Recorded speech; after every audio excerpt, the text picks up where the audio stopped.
நானோ நீயோ கர்ப்பப்பையில் இருக்கும் போது நாம் போகப் போகிற பாதைகளும் சாகப் போகிற இடமும் நேரமும் நம் மண்டை ஓட்டுக்குள் திணிக்கப்படுகின்றன. நாம் எங்கே போனாலும் எப்படி வாழ்ந்தாலும் அது இறைவன் விதித்ததே. மனதின் சிந்தனை போக்கு எப்படி வேண்டுமானாலும் போகலாம். ஆனால் அது நடப்பதும் நடக்காததும் நம் விதிக்கோடுகளில் அடங்கி இருக்கிறது.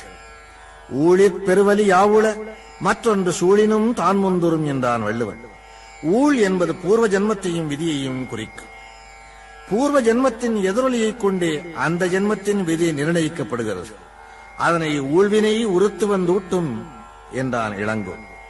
போன ஜென்மத்தில் உன் விதி பாவம் செய்யும்படி விதிக்கப்பட்டிருந்தால் அதற்கான பரிகாரம் இந்த ஜென்மத்தில் எழுதப்படுகிறது. ஆகவே விதியின் கோடுகள் தாம் நம்மை ஆட்சி செய்கின்றன என்பது இந்துக்களின் அசைக்க முடியாத நம்பிக்கை. நாம் எண்ணியது நடந்தாலும் நடக்காவிட்டாலும், எண்ணாதது நடந்தாலும் யாவும்